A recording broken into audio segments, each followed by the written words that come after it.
Giant stalker, dragon stalker, crypt stalker, demon stalker, rift stalker, Grond stalker, crypt stalker, scourge stalker, wind runner. I'm a bone elite skill hunter,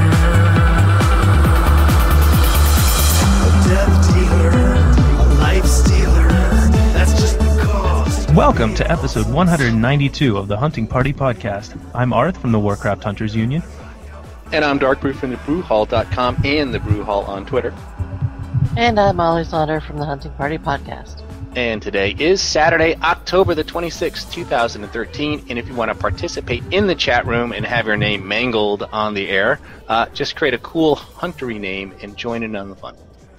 Yep, speaking of the chat room, joining us today are Alderana, BigRedKitty, who's also joining us here on the podcast, BM Jager, Chiame Last Live, Cuervos, Dandaratiki, Donald Trump's wig, well no, he just dropped out, Alapide, Gallerfiner, Havtor Induatis, Lakey, Premox, Saria, Scruffy, Slugslinger, Thalenia, Tommy Bahama, Venedin, Warvinny, and Zero Mist. That was one of the harder chat rooms I've had to read. Nice job, guys. And our lovely moderator, as always, is Ollie Saunders. You can send your questions into Ollie in a private message by left-clicking her name, selecting PM, then typing in the new tab. Or, if you'd like, you can send, if you're not listening live, you can send your question into huntingpartypodcast@gmail.com, and we'll try to get to it on a future show. All right. And joining us this week is someone, of course, who needs no introduction, but since we have an hour to kill, we're going to do it anyway. It's the one and only BigRedKitty, or should I say BigRedKitty, which we'll find out more about. So, BRK, welcome back to the podcast. Thank you so much for inviting me. I apologize for dropping out of the chat, but the sound was coming through there, and I couldn't figure out how to turn it off. So, as a good test engineer, we killed it. I think you can. I end up. It plays for me, and then I end up just pausing the video that plays above the chat room, but I'm not quite sure how it shows up on your screen. Oh, it was that window up there that was the problem. Okay, yeah. I'll see if I can get back to it. Yeah, you can try it again. Like I said, it's just the YouTube window there. So while he sets that up, we do have an announcement. The announcement regarding the podcast is that there's no show next week. Both Dark and myself have other commitments.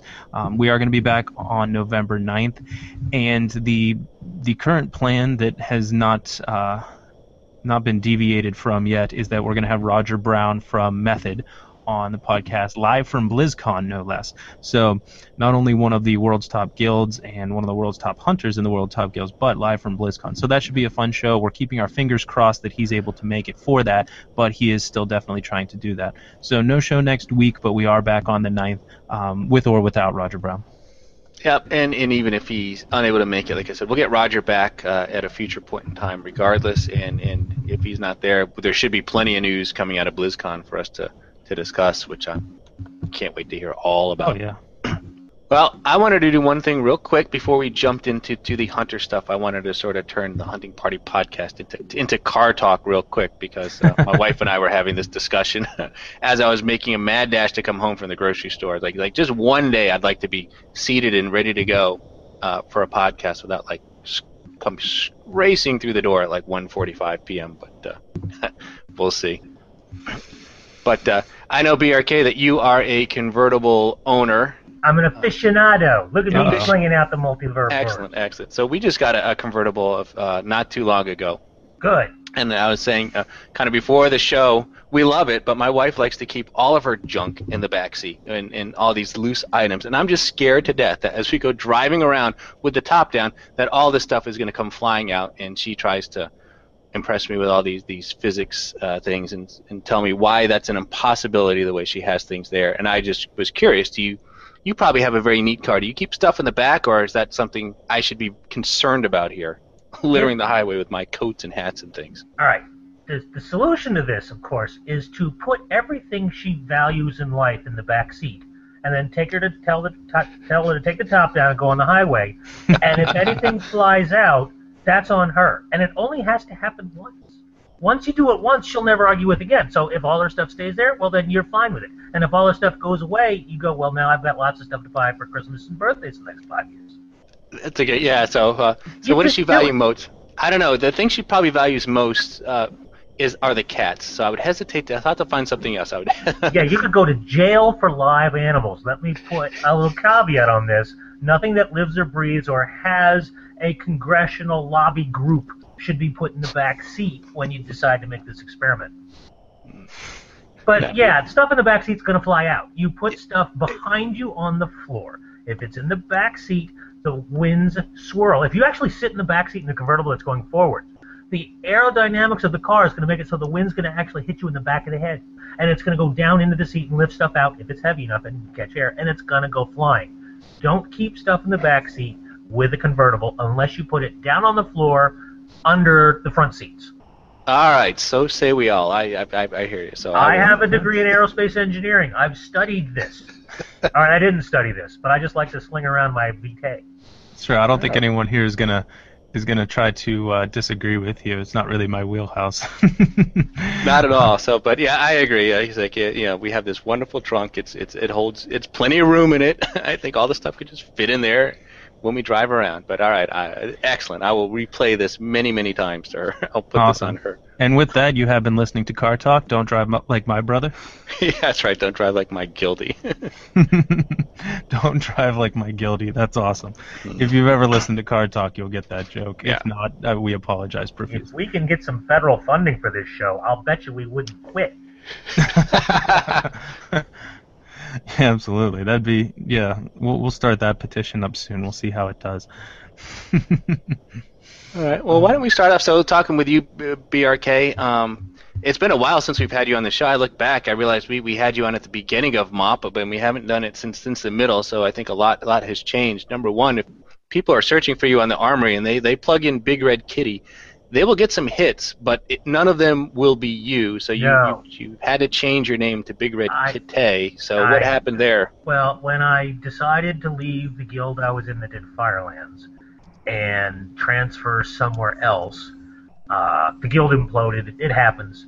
And I wanted to be in a very high population guild that didn't have jerks, teens, or teen wannabes in it, and I eventually found one. But as I transferred my character, I found out somebody had already taken BigRedKitty with a Y. So I was like, all right, I have to change my name. So, all right, let's be stupid and teenagerish, just the thing I was trying to escape. And I threw the EH on the end of it. So I'm BigRedKitty. But nobody calls me that. They all call me BRK. Oh, absolutely. Even the people who hate me. Yeah, and if we do have any youngins listening to the podcast or people in the chat room who maybe started playing very recently, BRK is the godfather of hunter bloggers. Would that be an apt title, do you think? I was called the godfather of Warcraft podcasting and blogging, period. There were a few people who did a few things, but I'm the first person who generated hatred. And that's the thing, because the opposite of love is not hatred. The opposite of love is indifference. And most Warcraft bloggers, most people were indifferent to them because they didn't teach them anything or tell them anything or involve them. And one of my keys was, I'm going to get a reaction out of you, whether it's love or hate, I don't care. Now, learning to grow a thick skin to deal with the hate, now that was on me. Yeah, but, yeah, I had a rabid following, both positive and negative, and it was great. I loved it.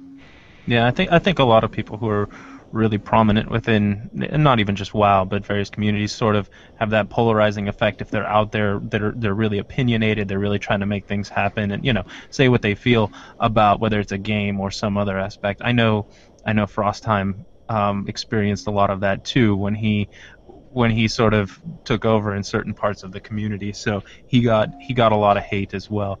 I've never been at the level of status where I've gotten much hate. But when I wrote for WoW Insider and Wrath was getting ready to come out, I did a pre-launch interview with Arthas on WoW. I remember Insider. that. It was very good. I absolutely remember that. And you look in the comments and it would alternate. This is the single worst piece of writing I've ever read. I don't come to WoW Insider for this. And then the next one would be, the only reason I come to WoW Insider is for BigRedKitty. So, both people are going to go to WoW Insider, one to spew foul invectives and the other to worship at my feet. And I love them both because I got paid. Ka-ching! Thank you for your hatred. It bought my car. Yeah, because I mean, what's really paying those bills is like website hits, which love or hate, it doesn't really matter because their ad revenue doesn't differentiate. So that's what a lot of it comes from. There's a difference between being hated and being wrong. So, well, some good blogging advice to maybe make some enemies, but make a lot more friends too, I think. Well, the key isn't to, making an enemy would be saying, there's a certain dude out there who's awful. Let's say he's a guy in Method, the Hunter in Method. He's effing, blanking, slipping, slapping, shark tooth, shovel nose, biscuit eating, muffin head. All right, now that's not going to be very good. But when you say, I hate squishies, all those cloth-wearing, spell-slinging retards, they just drive me out of my mind standing behind me while I'm... Now that's fun, because you're not picking a single person, you're picking a class of people. You should have been on, You should have been on last week. We hit warlocks pretty hard last week. They need to be hit. Almost every fight is dominated by warlocks. Yeah. 13 of 14 in SOO, they're dominated by warlocks. Mm-hmm. That's just nuts. Well, that just means that come next expansion, they're going to be nerfed into the ground. Maybe. We might still see some hot fixes and things like that. Like we got the one to Chimera shot a few weeks ago. If they really see a discrepancy between classes or specs, I wouldn't be surprised to see a few things here or there. Same with Arms Warriors in PvP. Because more than any other spec, they're dominating PvP to an absurd extent in terms of top, not comps necessarily, but arena ratings. So more Arms Warriors are above 1800, above 2200 than any 3 or 4 specs combined from the rest of the classes. Well, in 5.3, Demonology Warlocks destroyed everybody. Then 5.4 comes out and they nerfed Demo, and they buffed Destruction through the roof. So all of those Demo Warlocks went Destruction, and they just kept right on rolling along. Yeah. That's not a fix. That's just making you switch specs. Sure. So we did have our moment in the sun in this expansion. At least Beastmaster PvP was completely dominant up until about 5.4. So we were one of the best specs for that. But PvE, I don't know that we've necessarily had our moment in the sun in Mists of Pandaria. So we've been sort of middle of the pack for most of the time. But I can't think of a fight or a raid where we really stood out compared to other classes. We don't, not in a single one. Yeah. We're middle of the pack to below. There are 23 DPS classes. Yep. And Hunters are 13, 14, and 23. Yeah. Warlocks are 1 and 3. I mean... Warlocks have been at the top since the beginning of this expansion, as far back. Even I think going back to the Cataclysm, they were up there. Everyone's had low points. Like Warlocks didn't have a good time in Wrath, but almost everyone's had some time on the bottom or at the top. But we don't like to see, especially a pure class where you don't really have other options. You don't like to see your top spec coming in at 13th, that sort of thing. Little green tears of sadness for Warlocks. Yeah, absolutely. So the lone exception to that, as I've said many times on the podcast, has been priests, shadow priests, which really are consistently pretty strong. But nobody expects a shadow priest to be a top DPS because they're a quasi-hybrid. Yeah. So if I'm a shadow priest and I've got Halo, and I see people running to the edge of my Halo to get healed, I can't say, and I want to be number 1 DPS. That's just not something you would expect. Rogues I would expect to be number 1. Yeah. Except they're always dead. Except for that small little problem in their plot, it just doesn't work. Yeah, I would say of the pure DPS classes, I think Hunters are probably lagging behind. We seem to be behind them all right at the moment. So we're actually we have some questions lined up here, but I think we're touching on some of them because we're getting sort of general impressions of this tier of content from BRK, if in a roundabout manner, talking about some of the other classes as well. But are there any particular fights where you think we do kind of come through a little bit better, or maybe even that you just enjoy as a hunter, that maybe we have some tools that other classes don't? Well, I have not done LFR. I refuse. So I have not finished I haven't done. I've started Paragons. We haven't taken him down, but I haven't seen the final boss. I haven't seen him yet. Sure, but you're close though. You're close. We're Paragons are pretty much there. Yeah, we're on Paragons on Flexi. I really love Iron Juggernaut. I think that is so much fun. It's stay out of the red, dance all over the place, and then just bomb the bejesus out of them. I really enjoy that after Galrakis. That's probably my favorite fight in the whole thing. It's not a bad fight as long as you can find like a fence or something to lean up against when he does the knockback. That's really the only. Well, as soon as you get knocked back into the fence, the first thing you do is do a 180. So as soon as it ends, you can disengage right back into the fight. Yeah. Nobody uses disengage anymore. Now I'm going to get cranky old BRK. Nobody uses disengage the way they should. They should. You should. I mean, disengage and post haste. Those two things together are nothing but win. Really. Well, and if you have that, there's still the glyph where it can heal you too, right? Yeah. Oh, yeah. So if if you're running that, then like it's really to your benefit, even when you don't necessarily need it. Even if you just need a little bit of healing and you're gonna stay in range, just hit it every now and then to help out your heals. That's a great ability. It helps your heals. It gives you a speed boost, and of course it makes you jump over things. Yes. Like Siegecrafter. I mean, how do you get through the spikes coming up to the ground? You disengage over them. It's wonderful. Yeah, and Galacrest, which you mentioned too. If you're on tower duty, I mean, just jump off the tower and disengage, and you're good to go. You don't have to worry about your falling damage or anything. It's a great ability. If you're not using it, you need to practice it. Well, when can you practice it? You practice it every time you wipe, and you're running back.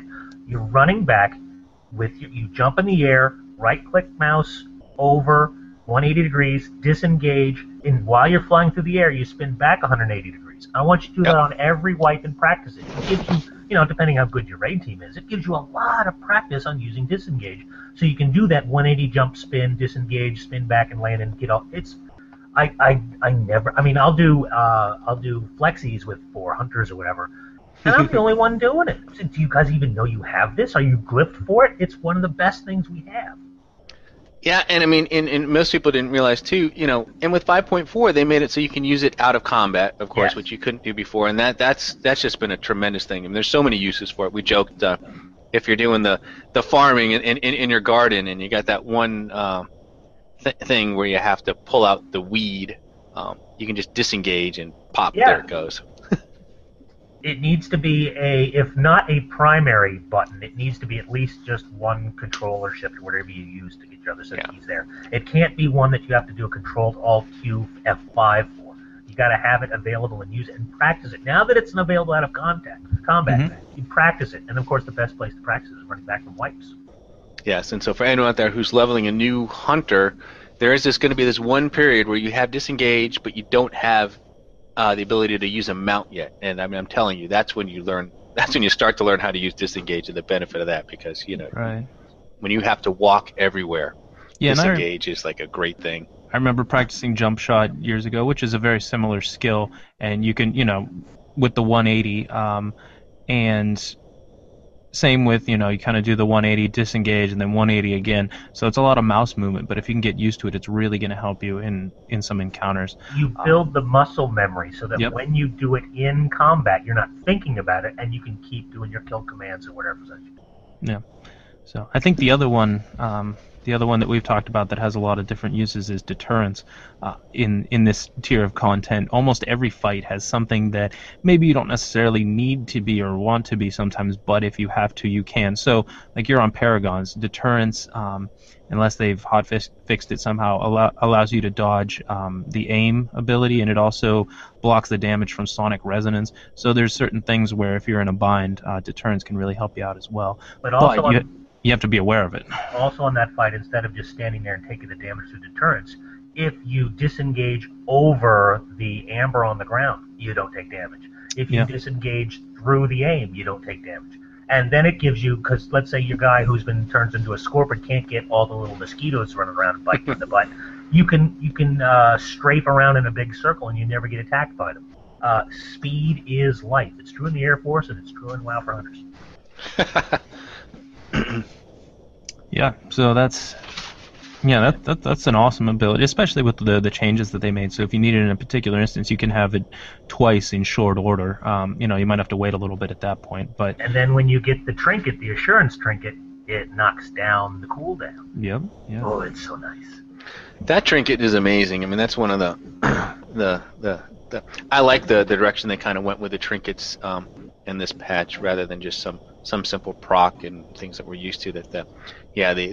The ability cooldown reduction is amazing, and the higher the level of the trinket you get, you know, the better that effect even is. I'm just glad they're not on use, because I got no room on my button bar. Yeah, I know. Well, that's one of the things we've been sort of complaining about throughout this particular expansion, and Blizzard has sort of acknowledged it, that we have a bit of a button bloat, and I'm talking about trying to address it, but I don't know what they'll do, short of getting rid of abilities. You know. My raid leader plays 19 tunes. They're all level 90. He's one of these people who's good at everything. I hate him. And he finally got his hunter up to level 90, and he started doing his weak auras. And for those who don't use weak auras, it allows you to customize little icons or glyphs that pop up and tell you when abilities are on cooldown and when abilities are ready. And you put them around your tune so you don't have to take your eyes off to check. And he said he has done more weak auras for his hunter than he has done for every other tune he has combined. That's crazy. What are you people doing out there who play everything else? You playing blindfolded while you drink your tea and eat your scones? I hate you. I mean, come on. I know. I have like 5 or 6 weak auras, but he's like, no, I need all this stuff because I can't keep track of all this. I'm like, you heal 25-man flex. He goes, yeah, that's easy compared to this. That's hilarious. Well, some of it's what you're used to. So if he doesn't play his hunter as often, or if, like in past expansions, he was used to other tunes, or you get used to healing, changing to a different role, even if it's not more complex, can be more complex to a person who isn't ready for the shift in buttons and mentality. So I can understand that. I think I would only need... I've only run historically like 3 or 4 notices for big things as well, and not power auras prior to weak auras, or there's other ways that you can, you know, have other add-ons you can run that do similar things, but it's only been like 3 or 4 big things for me. Everything else is just so automated. I'm so used to it that it becomes sort of second nature. Like you said, you get in that muscle memory, and most of what you're doing you don't really have to think about. So for someone who doesn't play a hunter as often, or maybe it's like a third alt or something like that, it might be a little bit more difficult. So I can understand that. Well, I mean, you can really take it to a very granular level in terms of what you want to track in terms of our procs and things, especially if you're trying to line things up and stack things. I mean, with all these abilities and cooldowns, I mean, it's crazy. You know, there's your scope proc. If you're an engineer, you got springs and things, your potions. I mean, you can really get out of hand with what you're trying to keep track of. And I don't know if you need to track all those things, but you know, we do have a lot of buttons. Yeah, I'm curious, BRK, what you've been rating as, and how you've been seeing the different specs compared to one another. Well, we have 2 hunters in my 10-man, so we've always got a survival hunter, so I don't get to try that. But I've been Beastmaster the entire expansion, and at this point, I really don't see a need to change. As you said, you get a muscle memory, you get used to it. Yep. I'm a really good Beastmaster hunter. If I switched over survival, I would not be nearly as good as a survival hunter as I would be Beastmaster until I ran it for a while, and I don't want to run it. Back when we first got lock and load and explosive shot, I did that, and I really liked it, and I liked the trap dancing, but there's nothing better than a Beastmaster pet, and that's what I love, so that's what I play. And if there's no reason to go Marksman in PvE yet, it just hasn't happened. Yeah. And I actually kind of want to pair that with, we have a question that came in this week regarding the specs, and I might want to, I think this might be a relevant time to bring this up too. And the question was, sorry for going out of order a little bit here, but the question was, I was flexing, this is from Dandaratiki, a hunter who I also believe is in the chat room, so hello. I was flexing last night, and a hunter from a different realm sent me a tell asking me why I'm not going BM. He was telling me that this is what gets played most of the time nowadays, and it's the highest DPS. Told him that I've played BM in the past, but I feel more comfortable playing survival. Now, what BRK just said kind of plays into this as well. He's much more comfortable as a Beastmaster Hunter right now, and that can play as big or a bigger difference than many other factors, especially when a lot of our specs aren't too far away from each other. So that does mean something if you're very comfortable playing survival. If you feel like you're leaving DPS on the table playing Beastmaster where you're not as ready to play it, if you're not as used to it, then survival probably is your better spec, even if Beastmaster is a little bit higher. That being said, the top parses across the board are coming from Beastmaster. There are some multi-target fights where survival is potentially slightly higher or right about the same as Beastmaster, but for the most part they're either equal to or less than Beastmaster in terms of the numbers that we've been seeing coming out of the different fights in Siege of Orgrimmar. So yes, Beastmaster is slightly higher, but if you're a much better survival hunter, you're probably going to see better personal numbers as survival. So if you are interested in trying to up your DPS a little bit, what I'd suggest is if you're doing, I mean, even flex rating, you might be able to play around with it. You know, you might have some fights on farm that you don't need to worry about bringing your absolute top DPS, where you can start to practice with Beastmaster, so that once you're comfortable with it, you can start bringing it on progression fights. So that's what I'd say in response to there. But BRK mentioning that he was a much better Beastmaster hunter than anything else sort of reminded me of that, and that's a very valid point when considering which spec to bring. Yeah, I mean, I agree. I mean, I think you said that, you know, I think you said this, BRK, on one of our shows, that the skill trumps the math, you know. Yeah. Yep. 7 days a week and, you know, twice on Sunday. Just because you take a spec doesn't mean you're going to get 100% efficiency out of it. Yeah. Unless you're a warlock. Yeah, well, you know, yes. If you play one of those face rolling classes where, you know, you just need a little Tweety bird you fill it up with water and it just pecks 1 or 2 keys for you, you know. Yeah, then you can. But if you've got to work for a living, if you've got to do something and just not, you know, sleep your way through it, try them both. I mean, the targets dummies are there for a reason. You've got 2 specs, give it a try. Spend 5 minutes, try survival, and you go, wow, I'm awful at this. I can't know. Or you go, oh, look at this. I'm good at this. I like explosive shot. I'm going to work on it a little bit. I'm going to expend some time with the goal of increasing my DPS, and I'm going to roll with it. If you don't need a pet specifically to bring a buff to your raid, and you don't mind the stigma of being survival and not Beastmaster, go for it. My raiding guy, he's survival. That's all he does, and he's very happy with it. Yeah. So if you have to respond to a person like that who's saying, lol, noob, Beastmaster's the highest spec, or maybe he was more respectful than that, but if you're responding to someone like that, you can probably just say they're very close right now. Beastmaster is a little bit on top, but I'm more comfortable with survival, and that really should be the end of it.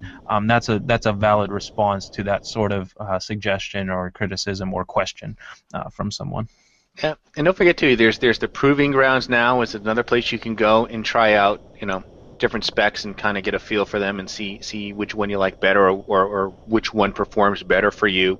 And I mean, to some extent, Brawlers Guild probably can serve that purpose too. Yeah, eye level is not an indicator of how much DPS you're going to do. Yeah. It just isn't. When I started out SOO, I was #1 eye level in the guild. I was #1 DPS. And then the loot gods started hating me and were dropping plate from bosses and trash and everything. And I suddenly became #9. I was still #1 DPS. Eye level doesn't mean anything. It's your skill. It means something. But if you're really good at what you're doing, Hunter gear doesn't scale real well. So if you're good at it, you're going to be good at it. If you're not so good at it, you're not going to be able to overpower things with new gear. It just isn't going to happen. So practice. You know, it's the ranged weapons and the trinkets which will probably make the biggest difference, gear differences and DPS differences for us. I mean, and that's keeping your pet alive. Yeah, and keeping your pet alive. Yeah, the same person that asked the question just wrote in the chat room. The point was he asked me that his eye level was higher than mine, but he had less DPS than than I did. So he told me he was playing Beastmaster, but he was doing less DPS. So I mean, you're probably a more skilled hunter than than the person that asking you the question. Which makes sense. You follow the podcast, you're paying your dues, you know what's up. But yeah. The point is, you could probably do slightly higher as BM if you got to be as good with BM as you are at survival, but that's not necessarily a given. So your comfort with the spec and skill with it is going to be a much bigger deal, as BRK just said. So what talents are you running with BRK? Oh my goodness, I have talents? Talents. Oh. Talents. Hunter's got talent. Let me fire that up and I'll tell you exactly what I've got, because otherwise I'll just sit around and I won't even know. Let's see. That's what's great about having a big laptop, is you can go in here and look at your talents. I am running post-haste, of course, because I'm a huge believer in disengage. Intimidation, because I'm a Beastmaster hunter and I'm grumpy. I hate... If my pet is on something and I need something stunned, I'm going to use intimidation because I've been using intimidation since vanilla, and I know it. I don't think binding shot. It just doesn't occur to me. I never used it. Now, maybe binding shot is better and has more uses, but if you don't remember to use it, you're wasting it. Aspect of Ironhawk, Dire Beast. A lot of people tell me, why are you using that dumb thing? Because you should be using Murder of Crows. I hate Murder of Crows. I don't like the fact that I can only use it once. Dire Beast, I'm popping it all the freaking time. I love extra pets running around. It doesn't do a lot more DPS, but I love it, love it, love it. Yeah. Blink Strikes, no one has yet to prove to me that there's any reason other than Blink Strikes to take anything in that slot, especially as Beastmaster, when it's increasing your haste on your pet, and I love haste. And then, Glaive Toss or Barrage, depending on the fight. If you're doing the Shaman, you're going with Barrage. If you're doing Iron Juggernaut, you're going with Glaive. Stack up on the Tome so you can switch back and forth from trash to boss and boss to trash. Yeah, I mean, that's cool. And just the Dire Beast, I think, doesn't compete with Murder of Crows. It's Blink Strikes that competes with Murder of Crows. Is it? I had to look. I just had to look that up too, because I take Blink Strikes. So Dire Beast is competing with Fervor, and Thrill of the Hunt is the one. I used to run Thrill of the Hunt because I did not want another button to press. Right. Well, now my body is programmed to use it. So it's not something I think about. I've got a weak ores that pops up, says you've got it available, use it every time it's available, go, go, go. Yeah, at one point I was really just trying to simplify things as much as possible, so anything where I didn't have to press a button was very, very attractive to me as well, even if it was, in theory, a slight DPS nerf compared to another talent. 5.4, now that I don't know if it's written in stone, that haste is better than crit now. The more times your pet attacks, the more focus you gain. So if you're stacking haste like I am and you pop a Dire Beast, he's going to do more damage and you get more focus back anyway. Yeah. Yeah, I think people have sort of figured it. It's very, very close, but that haste is ultimately better for BM. Beastmaster, yeah. For Beastmaster. Yes. Yeah, it is close, and I believe that Ask Mr. Robot, which is running sims based off of like data and numbers in female dwarf. So Ask Mr. Robot, if you load up a survival spec, it's going to tell you to reforge for crit. If you load up a Beastmaster spec, it's going to tell you to reforge for haste. It's very close either way, but since the majority are running Beastmaster, haste is probably, and that's also what we're seeing the top parses from. That's probably the best suggestion if you're just trying to suggest it in general, like one over the other. I actually don't know what it is for Marksman right now. I haven't loaded that into. Well, Marksman still sucks. I don't think anybody should be. I mean, yeah, we're going to come into that later about what can you do to make Marksman better. What can you make to do Hunters better? But they have silencing shot for Marksman. All right, that's PvP. PvE, there's no reason to run it. Yeah, you like it. Well, it's the single worst DPS spec in the whole shooting match. It's the worst. Yeah. It's number 23 of 23. You really can roll another class as opposed to going Marksman. It's that bad. It's that sad. Yeah, I mean, Marksman, and it has nothing to distinguish itself between, say, survival or BM. Right. So, You got the pets, you got exotic pets if there's a specific buff that you can bring in with Beastmaster. So there's something that makes it kind of feel unique. And Marksman, I mean, at one point, I feel like Marksman had a great thing going for it when it had exclusive access to readiness. That was its sort of defining characteristic that the other two didn't have. That's what separated it for me. And now I don't know what it has that makes it feel unique. That's been an ongoing issue, to say nothing of the DPS levels of Marksman in this expansion. But that in general has been an issue for me, where it doesn't feel unique to me. It just feels sort of, I'm indifferent to Marksman as a spec, even if it was the top DPS spec.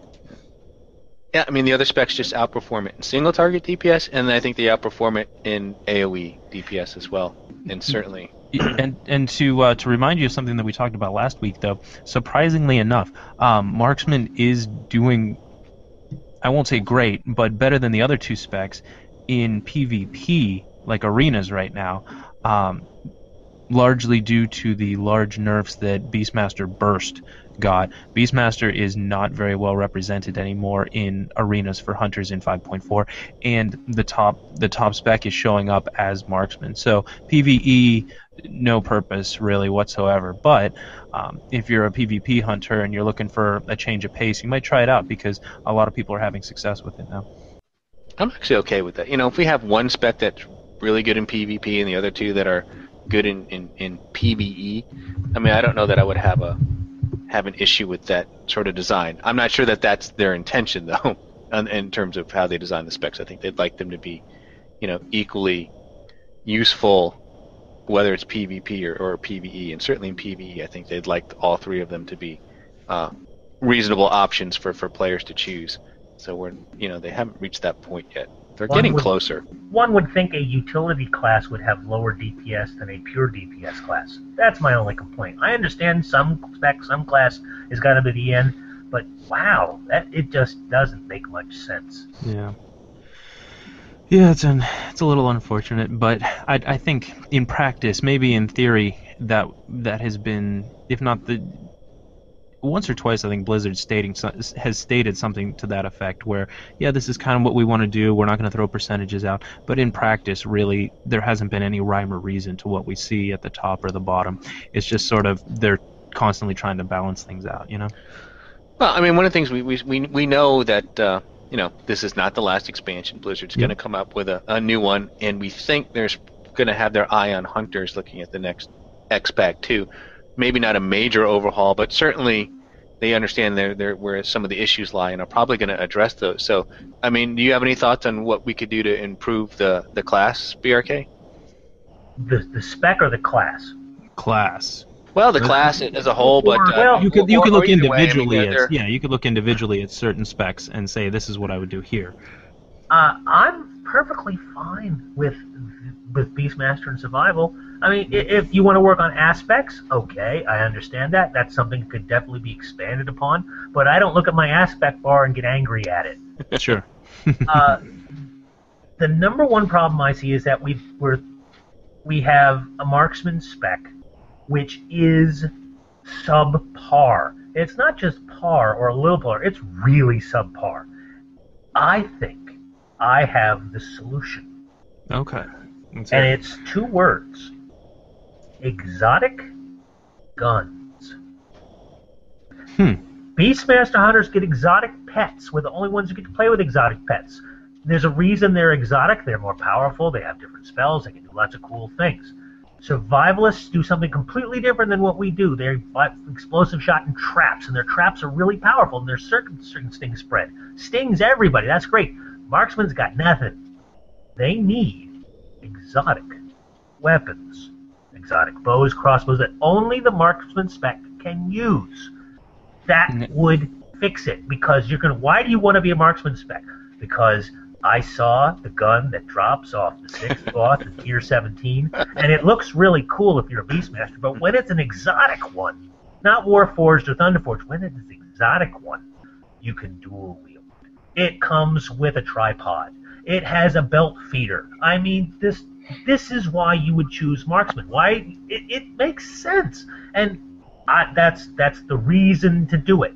You could have so much fun with an exotic ranged weapon that only the marksman can use. And he doesn't even have to climb in the DPS chart. He could still be 23rd. You could just, it's bling. Look at it. It's chrome-plated. It's got rhinestones. It comes with a team of gnomes that services it when you're done at every fight. They pop out of a backpack and they polish it and they reload. Who knows what you could do? That would give gnomes something useful to do, because right now they don't have a purpose in the game. Well, the voodoo gnomes used to come out and do. No, I want the voodoo gnomes to come out with 3-in-1 oil and some bronzo and come out and work on my exotic ranged weapon in between pulls.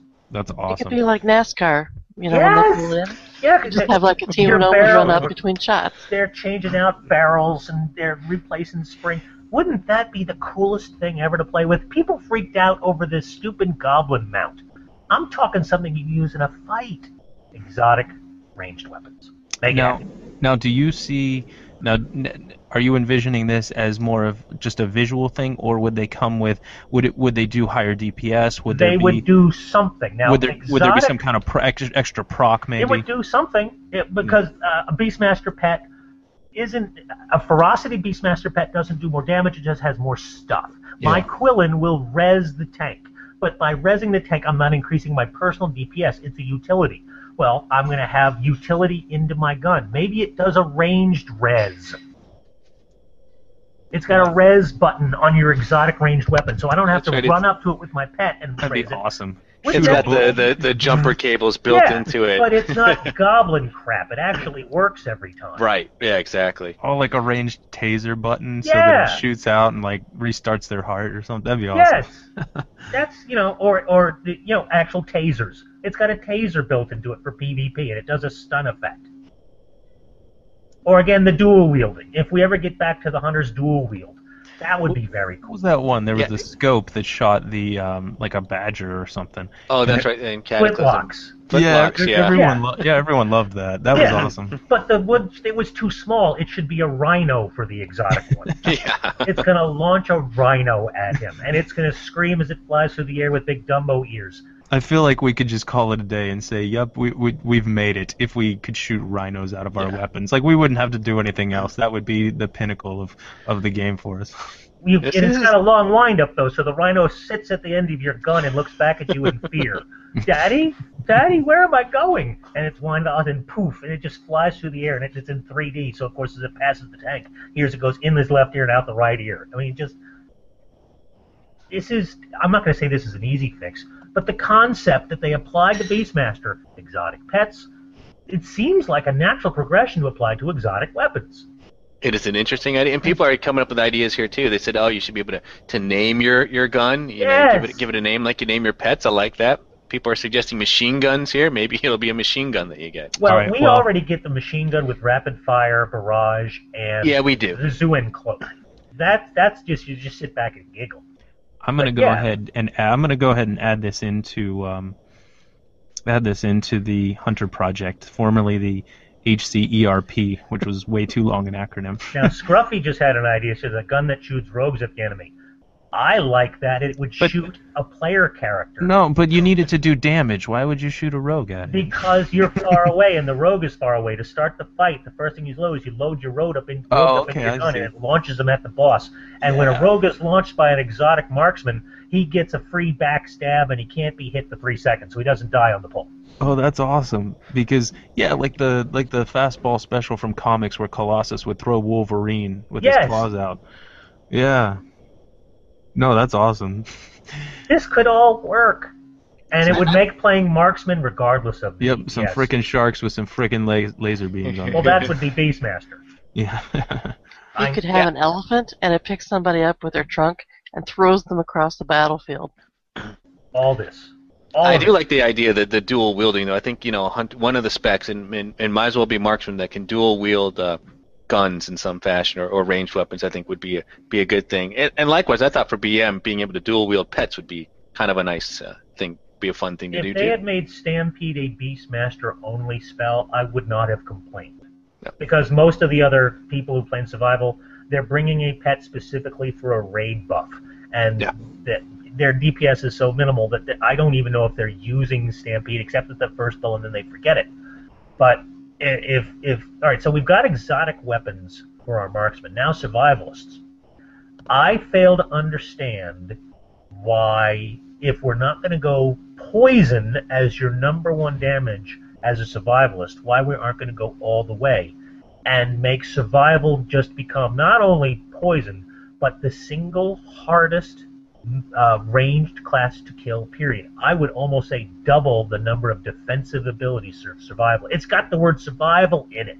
It does. It really, I mean, that should be, it's, you know, you're a survivalist and you come up against a PvP, you go, damn, I'm never going to kill this guy. He's got jetpacks on his shoulders, he can fly for 5 seconds. I would turn survivalist into a very, very difficult, hard to kill class. Not necessarily that I'd even lose a little DPS class. That's where I would take it if I were working for Blizzard. Yeah, I think. I mean, would you go full on hybrid and make it a tank class, or is that the tank capable? Tank capable for short periods of time. Stealth in combat, like a rogue, but not as good. Mm-hmm. Yeah, the I've heard this before. Sort of, okay, it's survival, so make them be able to survive. I think the issue is one that you sort of touched on when you said, well, I'd take a DPS loss as well, because if you make someone too able to survive, then you run into PvP balancing issues, which is the big caveat there, I feel like. But if you found some way to balance it along with DPS, I think it might be doable, but it would require a little bit of restructuring. It might make it not viable in PvE. So that's a tough line to walk. But I do like the idea. I think it would make it really cool if survival hunters were suddenly these, you know, like actual badass hunters who couldn't be killed. If the hunter classes do a makeover, not a tweaking, not a patch, a total makeover, that is what I would go with. I would make, and it wouldn't have to be specifically just only for PvP. There are lots of instances in raiding where surviving is key. A dead hunter does no DPS. Mm-hmm. So if you're not the greatest at disengaging or doing something else, we're going to give you this survival spec, and you're going to be able to either take more damage or escape out of stuff, or you have an autumn. I don't remember what movie it was, but he's driving along in his car and he gets into an accident. All of a sudden, all this foam expands around him. All of a sudden, oh, maybe we got something like that. As soon as a rogue backstabs you, pop up a foam. I mean, if we're redoing the class, not trying to just tweak it a little bit, that's what I'd go for. I'd try to make it hard to kill. Cool. And Yeah. exotic weapons, because damn, why not? Yeah, no, those are awesome ideas. Like we mentioned, there'd be some balancing considerations with the survival one, but I think especially the exotic weapons one would be, from a balancing perspective, much easier to implement, and would give hunters, you know, like you said, some really cool bling, even if Marksman wasn't doing so great. But with any luck, they don't have too much further down that they can go, so I can't imagine they'll stay at the bottom indefinitely. But yeah, I'll be real curious to see what they have in mind for hunters in the next expansion, just what they plan to do for the next expansion period. I mean, what did you think of this expansion? I mean, you've played since vanilla, basically. Did you? This is the best expansion since Burning Crusade. Hmm. And Burning Crusade was #1, first off because of the Dark Portal and the whole experience. I mean, anybody who played vanilla and then went through the Dark Portal knows what I'm talking about. It was a new world, whereas every other expansion has been an expansion of the current world. I loved everything. Oh. It was so well done. This one, I love the... Well, in any case, to sort of piggyback on what he was saying, I think a lot of people that have played since vanilla feel the same way or similarly, where this was definitely, MOP was definitely an improvement over Cataclysm, where Blizzard, by their own admission, kind of missed the mark on some things that they were trying to do. I think a lot of people do feel like the Burning Crusade was probably the #1 expansion. Yeah. I think, and largely in part for what BRK was saying, was that it was so different from the old world, and that you walked into this portal and wow, it was very, very different, and you could just see even from a design perspective, the improvement that they had done over just the vanilla. And I think a lot of people were ready for something new and different. I mean, vanilla had been around for a couple years at that point, so felt like it was time.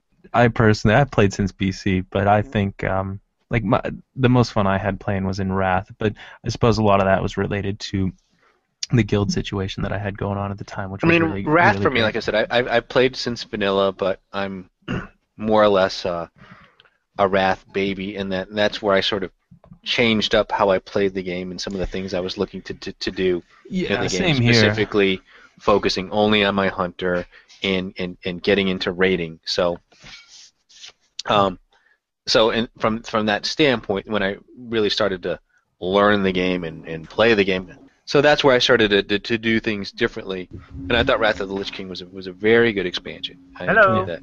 Hey, welcome There back. we go. I made it back. All right. Okay. Yeah, we kind of piggybacked on what you were saying because I think a lot of people really enjoy. Dark and I both sort of really liked Wrath, but some of that had to do with that was when we really started to. I played in BC, but didn't really start taking it seriously until Wrath, and that was when a lot of things opened up for me, and I changed how I played, got into raiding and PvE, PvP, pet tanking, the whole deal. So it was a lot more fun for me for other reasons, unrelated to the design of the expansion itself. But I think MOP was a definite improvement over Cataclysm. That's been the overwhelmingly majority opinion. So I think they've done a good job with it. Hopefully they keep that momentum going now into the next expansion.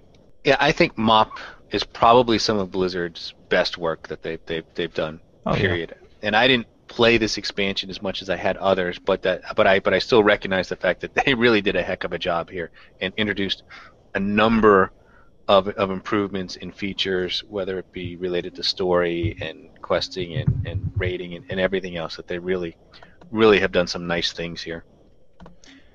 So, you still there, BRK? I'm still here, and I'm agreeing with everything you say. It's Awesome. Yeah, just wanted to make sure we didn't lose you again. No, well, what did you think about the legendary quest line? That was a change from how they did that. Obviously, anyone who really wanted one could go out and get it, and you didn't have to be part of a hardcore raiding group to do it. And well, did they're you not like doing that? it though. They're not doing it.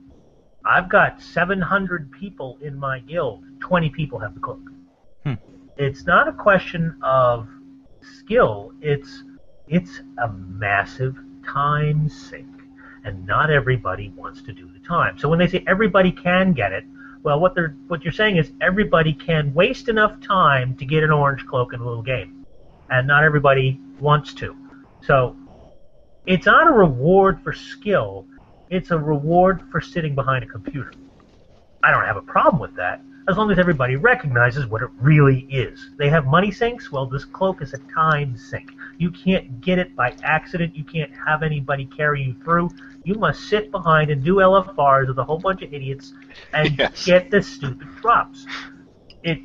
I love the cloak. I love doing my damage meter parses and seeing on the Dark Shaman that the #1 DPS in the guild is me, and the #1 DPS attack I have personally is my cloak. That's fun. I mean, jeez. But as far as anybody getting it, well, they're not. They're just not. Interesting. Less than 1% of the people in my huge guild get it. I've got a member of my 10-man raiding team who doesn't have it. Yeah, I'm surprised. I would have thought more. Maybe I'd be curious to see what the overall stats are for people that have it. I mean, I don't have it yet, but I'm working on it, and that's partly because I kind of disappeared for 5.2 and 5.2 and 5.3 because our raiding guild sort of fell apart there. But once I came back with 5.4, I picked it up and have been doing everything and anything to kind of finish it out. And I'm close. I got to 11 runestones this week, and the game did not want to give up that 12th, so it's making me wait yet another week. You got to sit behind the computer for another week. Congratulations. You do, and really, and people, I know some of the hardcore people. I've read some people who said, it's people aren't earning it; they're just kind of giving it away. And let me tell you, when you have to suffer through LFR to get your drops, you're earning it. Believe me, you are earning it. Because LFR, since Flexi came out, has become, from the single greatest invention in WoW to a torture device. It's really cruel to you to say, now if you want this orange cloak, go play with some of the worst players who've ever played a video game. That's mean. So yeah, you do pay for it. You just don't pay for it in skill. You pay for it in lost hair and Diet Coke. Yeah, LFR is just dreck. I mean, we sort of asked that question to our listeners. It's like, fill in the blank here. I will stop doing LFR when, and in my case, once I get that legendary cloak, I'm done. I'm not going to step foot in there because it's just awful. As soon as you pop one and you go, well, what's the DPS wait time? An hour? I mean, no, I'm not doing it. When I have a 1 night a week dedicated flexi that we lock out, why in the blazes would I do LFR? It's not for the loot. It's not for the fun. Yeah. LFR has become torture. Yeah, and Flex is incredible. I mean, I haven't done normal yet this time, but I've done Flex, and it's just been every Wednesday, one night we go and do the Flex, and sometimes we have 25 people, sometimes we have, 15 people, but, we go no matter what. We're not like, as long as we get our tanks and healers, we just go. And, we cleared the place last Wednesday, and I got my BOA bow from there, and I was very happy. And it's just a good experience. It's just a lot of fun. It allows everybody to see the content while on vent with your friends. Yep. Or mumble with your friends, whatever one you use. And it makes it so much nicer as opposed to running with the idiots in LFR. I mean, there were always idiots before, but at least the density of them was much less. Now you can't. You just can't. I would never recommend to anybody do an LFR. I would say, listen, we had 16 people in our Friday night flexi. As long as your eye level allows you to get in, come on in. Yep. And I always get nervous too because like the flex group, a lot of those guys are running normal, so their eye levels, I don't know, close to 560, where I'm like more like 545, and so I go in with them, and I'm really struggling to keep up on the meters, and they've all got their legendaries. I go into LFR, and I'm usually 1 or 2 on the DPS meters, and it makes me cry because I know it's not good. It's like, this is not good. When I'm on the top of the meters in LFR, I'm not in a good group at this point. My eye level is 559, and I am top DPS on almost every fight, unless the rogue doesn't die on the pull. And going into Flexi, I'm not always number 1 because there are so many people doing so many things that it's so much nicer, and I'm not working so hard, and it's a little easier, so I don't have to min-max all the time, and it's great. And the thing is, we were this excited about LFR when it first came out. That's scary. Yeah. I loved LFR. I thought it was the greatest invention ever. I think a lot of people did too. Yeah, and well, when you would have... It really has taken that turn for the worse, though, for a lot of people, and I've had the same. I mean, not even just since Flex Rating, but really throughout Mists of Pandaria, it's been kind of hit and miss for me with LFR. Well, when you can get Timeless gear, that's almost, if not better, than LFR gear with the burdens. Why would you? They specifically want LFR to be for people who don't have time to do anything else. Well, guess what? When the queue's an hour long, that eliminates all those people. Yeah. Yeah, I mean, and the nice thing about Flex too is it's easier, but it's not. You still have to pay attention to the mechanics, and you still have to execute the fights. It's more forgiving, but like LFR, I mean, they do everything they can to kind of turn those things into the tank and spanks, where you just kind of maybe move out of something, but you're still just I remember doing pew on the boss, and it's not that challenging. Lei Shin on LFR when it first came out, last boss in the last year. Mm-hmm. He was horrible on LFR, and then everybody got geared up, and he became a cakewalk. But the mechanics on LFR Lei Shin were so different than the mechanics on 10-man normal that you're programmed wrong by the time you get there on 10-man normal, and it makes it a harder fight. So when I'm doing Flexi, I think the mechanics are almost always the same, just not as powerful, as strong, as whatever. That's my understanding too. Yeah, so I think that Flexi is a much better teaching tool for your regular raiders too. Yeah. And you don't learn the bad habits of, I can just ignore that, or that isn't actually going to happen, or stuff you never see. So when they say be sure to run your LFR for the last year, no, I'm not going to do it because all it'll do is make me a worse player. Yep. And then with Flex too, when you talk about, in terms of like a teaching moment, you can certainly do that and say, okay, well, you survived that, but in normal, guess what? You're dead. So you did. And there are things to work on. So yeah, I've enjoyed Flex tremendously so far. I think it's I look forward to them keeping that up, moving forward and doing it for all the future tiers. Yeah. I'd almost like to see them carry that over to normal difficulty. That at least the mechanic of 10 to 25 people, build your group on based on what you have. I'd love to see if that could work for the normal as well. But I don't know if they'll open it up to that degree. Yeah, I guess we'll see. But even if it doesn't, it's really serving a need. I feel like right now, and everything else that I've heard has been similarly positive to what you guys are saying. So that's been good. Before we're probably near time here, but BRK, is there a place to follow your current exploits if people want to find you on the interwebs? Is there somewhere they can go at this point? We don't want to leave that out. If there's somebody you want to point people towards. I got nothing. I'm nowhere. I'm a ghost. I really have nothing. I don't have time. That's one of the reasons I took my break back in in Wrath.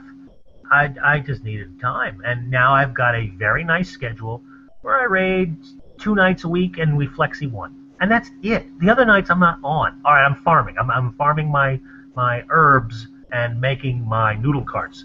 Oh man, I love noodle carts. But other than that, I'm not playing my alts. I'm not trying to get another 100,000 timeless coins. Yeah. I'm just not. So no, I don't do videos. I don't even fraps in my raid. No. I got a Facebook account. That's about it. And I have my armory. You can look at my armory and see what I'm doing. But that's pretty boring. It really is. Unless every now and then I look at people from like Method and some of these top groups to see what they're doing. But that's really all I use armory for outside of myself. But that's just wanted to make sure that. We mentioned it if you were, but it's certainly understandable. It's the same types of considerations that have taken others from our ranks as well, including not too long ago Frost and Euripides. So, well, I mean, the games themselves are huge time commitments. Even just focusing on a single character, which is more or less what I do. I mean, it's I don't know a lot how of people work. do it that are alcoholics and really, they level all their professions, and it boggles my mind because I can barely, even when I was playing more regularly, which I haven't in Mr. Pandaria. This is the least I've played since BC probably, but I've really only ever focused on 1, at most 2 characters, and it blows my mind how much some people are still able to do that aren't in school anymore, but are out there in the world with jobs and potentially families and stuff. So, now, do you still do skinning, BRK? Timeless Isle is a skinner's paradise in hell because there's just mountains of leather everywhere, and you need enough so that you can do your daily every day. But I've got 19 days of leather stored, and I'm not going to get any more gear from doing leather working, so I try to avoid standing there skinning. Hey, Hulan is up. No, I got to skin. No, I can't. I got to leave the leather on the ground, and it's the first place ever where I've said I just can't skin anymore. Yeah, every time amazing. I go down there, I don't have skinning on my tomb, but I'm going, boy, I really wish I did, because that's all you see are dead mobs everywhere that could be skinned. And everywhere. It's crazy. Well, the thing is, I've got so much. I mean, I made my own belt. I don't know if I was on the podcast. The first time I made my belt. Oh, yeah. No, you did not tell us. Yeah, I remember you. I read about it, but. I made, because I had 2 patterns. I had a leather agility and a male agility. I had a leather agility and a male intellect.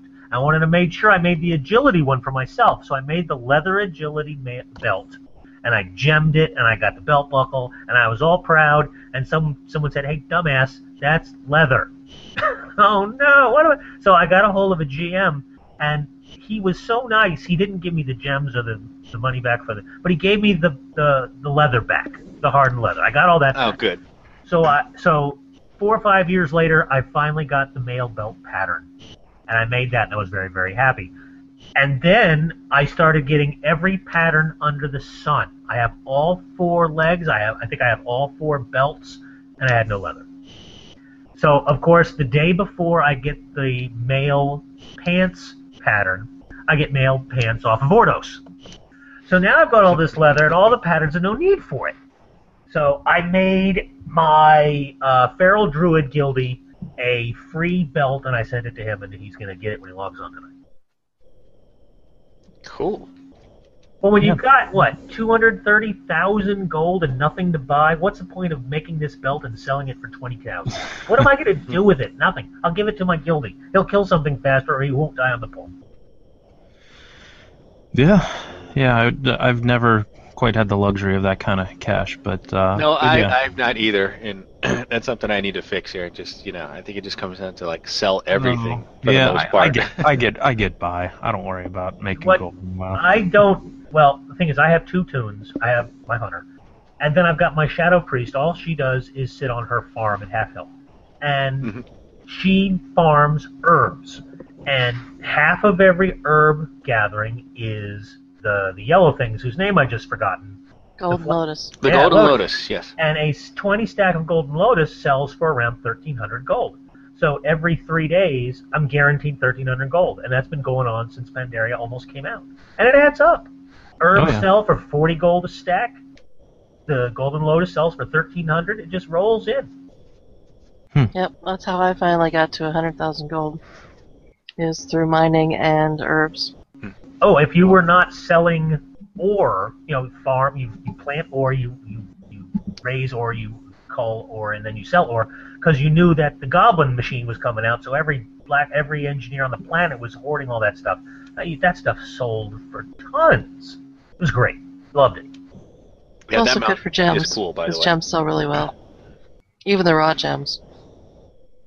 It's like really Red ones easy. don't. Red agility gems are dirt cheap now. I don't know what happened to that market. Other than that, I don't know. Yeah, we need Euripides back right now. I can't add to this conversation.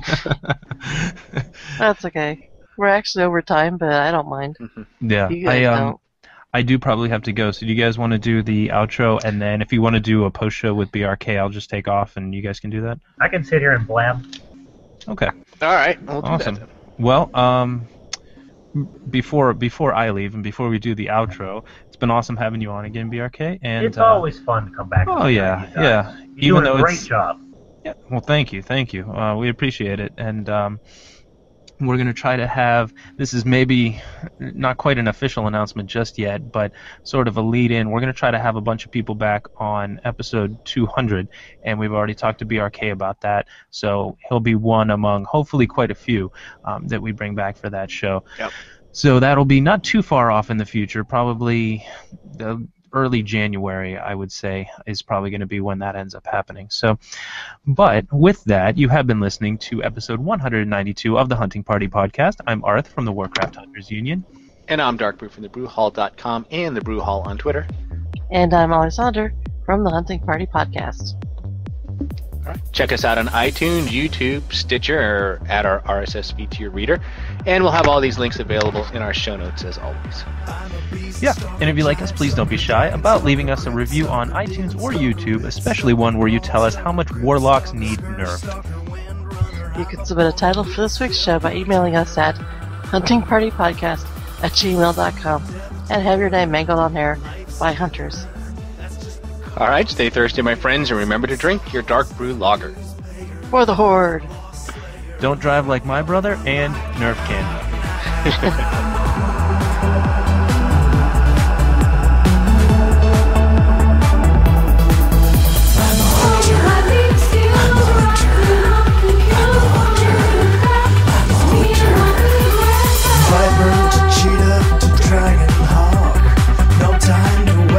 I can jump shot, BM, MM, and SB. I can rock out any tree.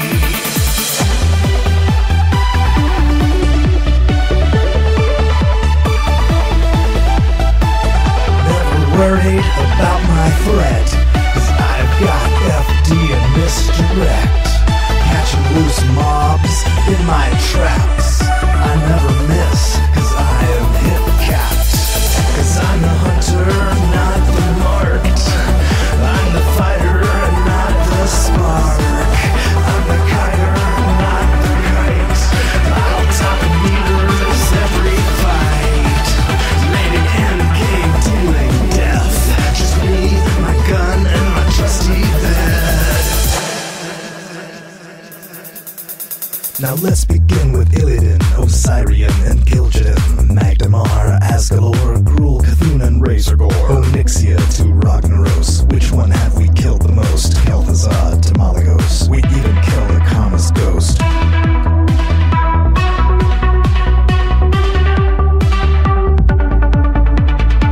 Feels like we're getting close, all that running as it goes. Yogg-Saron, Thorian, Sartharian, Magtheridon, Sapuron, Luciferon to Sulfuron, Archivon, Amalon.